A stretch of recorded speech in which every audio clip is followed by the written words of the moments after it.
What's up? I'm Troubleshoot. Welcome back to another video. In this quick guide, I'll be showing you how to optimize Minecraft 1.20 Optifine for the best possible performance.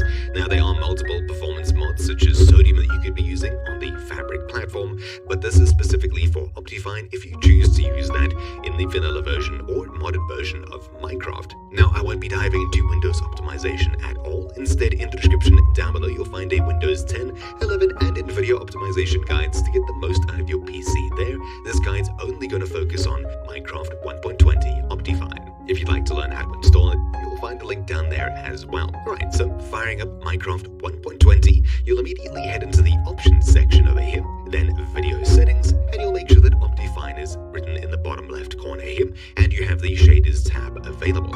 Assuming you see both of these, congratulations, you've successfully installed Optifine properly. Now, all that's left to do is to mess around with some settings. I won't go into detailed visual explanations of why things work. Instead, you'll find my 1.19 optimization guide down below, where I go into the details of showing you the difference by changing some of these settings. This is just going to be a super quick update crash course showing you what you should change. First of all, if you have Minecraft shaders installed and turned on, they are going to tank your FPS, regardless of what graphics card or setup you have. You can have the most powerful PC in the world, and shaders are still going to slash your FPS, if not in half or even more. I'd highly recommend choosing a lighter shader, preferably one without motion blur, unless you're really struggling with micro stuttering. Motion blur can help hide that, but it can make a lot of people quite sick, especially if pushed too high. Otherwise, disable shaders entirely if you really need some more FPS. It is of course a visual improvement, so if you want to have them, you can of course have them. Then to improve our performance, take it from maybe 10 to 30 FPS. First of all, we'll have a look at render distance. I'd recommend turning this down if you have less RAM in your PC, otherwise you can crank it up and things should be pretty good. I wouldn't recommend pushing it anywhere above maybe 24, especially if you have shaders installed, but if you have tons of RAM available, you can push it up really high, though you may need to adjust the amount of RAM in the launch options for Optifine. As you can see here with the explanation at the bottom, with very little RAM, we need to push this all the way down to the bottom. At around 512 megs of RAM available for Minecraft, you can push it to 32 for example, but it will be very resource demanding. The higher you push this, the lower your FPS will drop, so I'd recommend putting it at maybe 24 at max if you have a crazy good PC. Otherwise, the only reason you'd raise it more is for really good looking screenshots. You can't push it over 16 for multiplayer servers, that's as high as it'll go, so don't expect to see too far there. The lower you drop this, the more FPS you're going to get. It's quite a linear effect. Then simulation distance, you can lower this as well if your CPU is struggling, though of course this won't have any effect on multiplayer servers as far as I understand.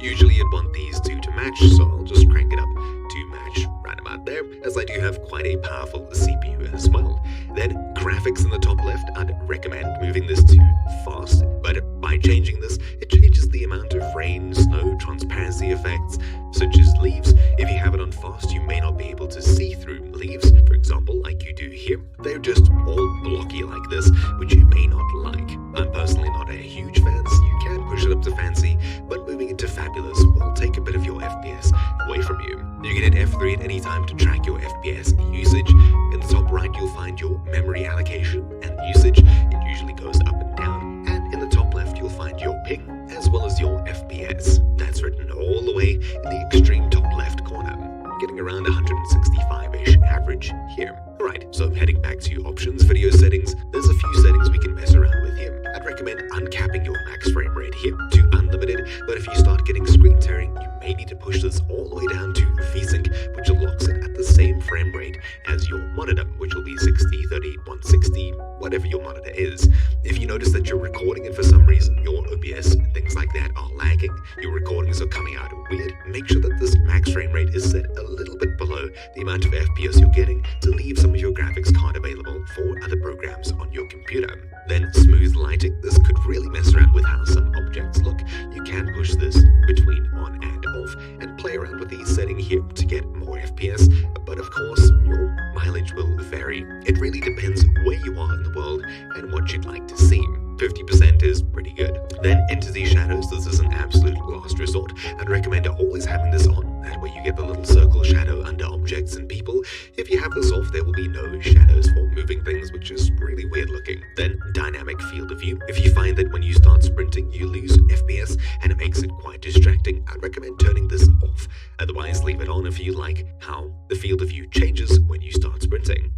dynamic lights are usually off by default, so I'd recommend leaving them off. It's probably for the best. Now, heading into the details section, this is where we can really get some crazy FPS. First of all, clouds, looking at the very top, I'd recommend setting them to fast, but if you don't like the flat, you can set them to fancy.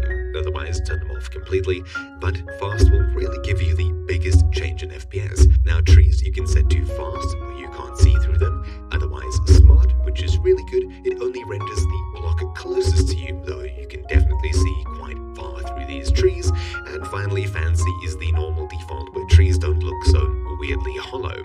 Usually I'll leave this on fancy, but if you're looking for FPS and you like the fancy look, smart is definitely the way to go, but it could look a little bit weird. Then sky, sun and moon, I'd recommend having on. Fog set to fast is good enough, but you can raise this to fancy just in case fog looks a little bit weird while you're playing the game. View bobbing, autosave indicator, I'd usually leave on. There's nothing really to change there for FPS. Vignette is completely a user preference. It'll have a tiny impact on performance. Usually leaving it at default or fast is good enough. Entity distance, I'd recommend leaving it where it is, but the higher you crank this, the further you can see mobs. Just leave it at 100% and you should be fine. Cloud height, there's no reason to change this. Rain and snow, you can change this off completely here if you prefer not seeing rain and snow. Otherwise, default or fast is good enough. Stars, there's no reason to turn them off, so on, unless you're really clawing for FPS, but in that case, you'd really be turning everything off. Show capes, on once again. Fog start, I'll leave it where it is, and the rest of these are pretty much where they should be. Biome blend over here changes how many blocks between biomes. You'll see a transition, moving from a dark swamp to a bright birch forest or something like that. You'll see the colors slowly shift. The higher that you push this, the more that blending happens over a larger distance, meaning that it's less noticeable and maybe prettier looking. But to be honest, you can lower this or leave it where it is. If you need a bit more FPS, the impact won't be huge. Then animations. Usually you'll leave all of these on, but you can turn them off if you're looking for a bit of extra performance. Then quality. These are pretty much where they should be at default. Everything's set to the way that it should be. You can turn some of these on if you like how better grass and snow look, for example. To be honest, I don't really notice a difference, so I leave everything as is, and that's pretty much a free FPS boost, unless you want to turn some of these things on. I would recommend leaving anisotropic filtering off, as this will usually use up a bit more RAM and VRAM on your PC, but of course you can raise this if you want higher quality textures, or at least as high quality as you can get. It shouldn't cost a huge amount of FPS. Finally, anti-aliasing, I'd always recommend having this off, and if you change this, you need to restart your system. That essentially gets rid of the jagged edges around lines and objects, but having it turned on will really attack your FPS. Then performance, once again, you can gain a little bit of performance by messing around in here. You can use render regions, which I would definitely recommend, especially if you're pushing up to higher view distances. Fast render, once again, you can turn this on for more optimized rendering. Smart animations, the same goes for this, and fast math as well. Those are some really good options that you should set to on, just for a huge FPS increase. Smooth FPS I'd usually leave off unless you're noticing dramatic fluctuations in FPS. Smooth world you can leave on as default. Dynamic updates you can enable if you wish, but you'll save a bit of FPS by leaving this off. Chunk updates I'd leave as default. Lazy chunk loading, once again, leaving it on is probably better for single player and server loading, and leaving it as threaded is probably the best option for the chunk builder. Finally, in the other section, there's not much here other than the lag meter that you may want to show. This is really nerdy stats about how your FPS is looking in the bottom left. It jumping around quite drastically means that you're getting a lot of FPS spikes in your PC, and you may want to check your settings. Show FPS. If you turn off F3, for example, you'll see just the FPS in the top left corner. So already I've gone from maybe 60 or however many FPS all the way up to 1,000 at points, otherwise 400 usually. That's a huge improvement. The rest of these settings here, there's not really too much you need to change. That's really all you need to worry about. So anyways, I hope you found this video useful.